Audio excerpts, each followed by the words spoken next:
L'histoire que je vais vous raconter se passe en des temps très très lointains. Mais déjà la Terre avait émergé du chaos, mélange confus de tous les éléments.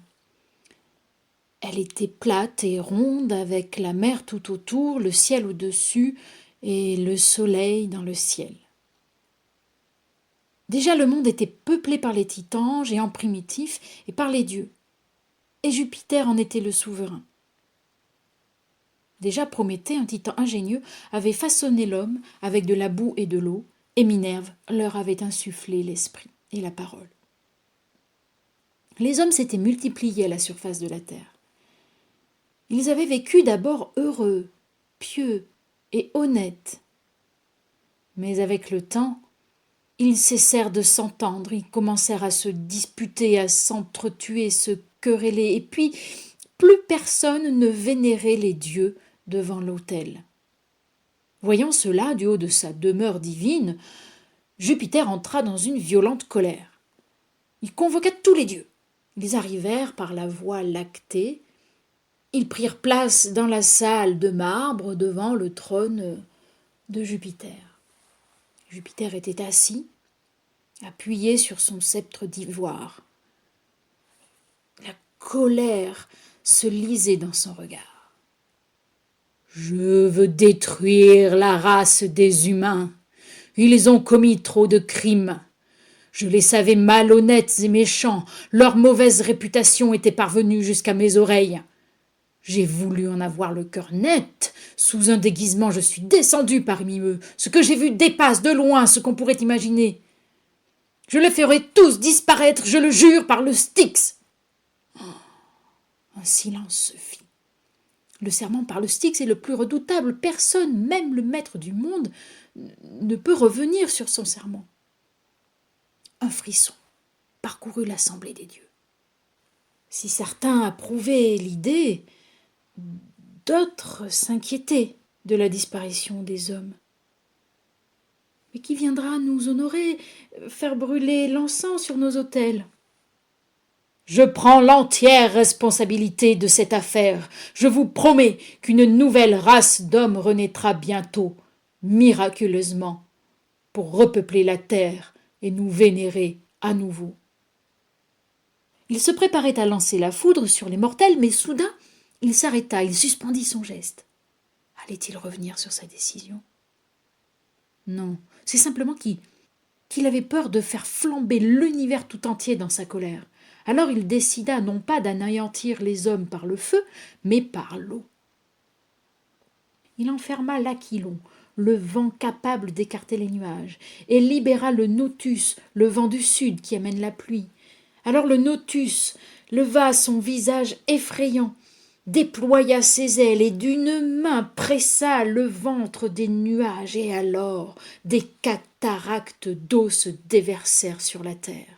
Aussitôt, Iris, la messagère des dieux, à la robe arc-en-ciel, aspire l'eau pour en nourrir les nuages, qui ne cessent de pleuvoir sur la terre. Les moissons sont noyées et perdues, les paysans se désolent, mais ça ne suffit pas à Jupiter.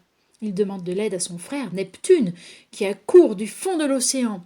Il appelle les fleuves et leur donne ses ordres. « Libérez-vous, sortez de votre lit, rompez vos digues, déchaînez votre violence. » Et les fleuves obéissent. Et tandis que le dieu des eaux frappe de son trident la terre qui se crevasse, il roule sur leurs flots furieux vers la mer, entraînant tout sur leur passage. Hommes, arbres, animaux, maisons, même les temples, demeures sacrées des dieux. Alors les humains se réfugient au sommet des collines ou dans des barques. Ils naviguent tant bien que mal au-dessus de leurs champs, de leurs vignes, de leurs fermes. L'eau monte encore, recouvre les toits, les tours les plus hautes. Elle entraîne les animaux, les loups avec les brebis, les lions avec les gazelles, les tigres, les cerfs, les sangliers, les oiseaux volent longtemps, puis d'épuisement, ne sachant où se poser, tombent d'épuisement.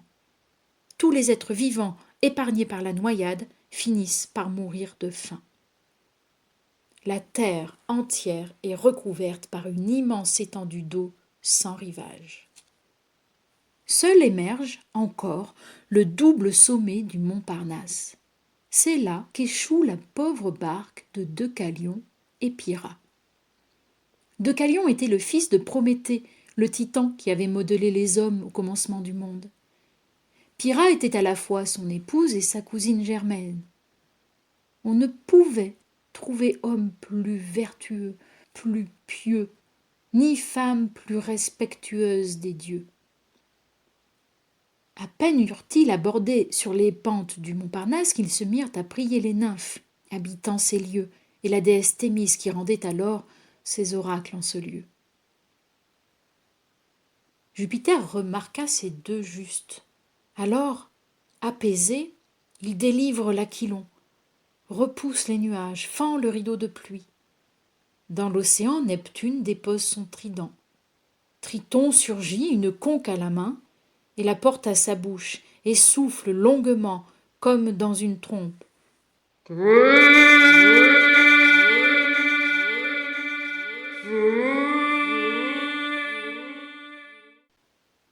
Au son, les fleuves se rangent, les eaux baissent, la mer retrouve ses rivages, et les collines réapparaissent, et les champs, les forêts, dépouillées de branches, couvertes de boue, les maisons détruites. Mais la terre retrouve sa forme première, originelle. Elle est pourtant dévastée, déserte, silencieuse. Deucalion sent monter les larmes au bord de ses yeux. Nous sommes seuls au monde, ma chère épouse, et la terreur est toujours dans mon âme. Que serais-tu devenue sans moi? Et moi, si tu avais disparu, je t'aurais suivi dans les flots. Oh, si seulement je pouvais repeupler la terre et façonner des hommes comme mon père l'a fait au commencement du monde. Tous deux pleurent et supplient la déesse Thémis, qui a pitié d'eux. Quittez le temple, leur dit-elle. Couvrez votre tête, dénuez votre ceinture, et jetez derrière vous les os de votre grand-mère. Deucalion et Pyrrha restent muets de stupéfaction. Pyrrha prend la parole, hésitante. Non, je ne peux pas suivre le conseil de l'oracle. J'aurais peur d'offenser l'ombre de ma mère morte. Deucalion ne répond pas. Il réfléchit. Enfin, il rassure sa femme. L'oracle ne nous demande pas de commettre un sacrilège. Notre grand-mère, c'est la terre.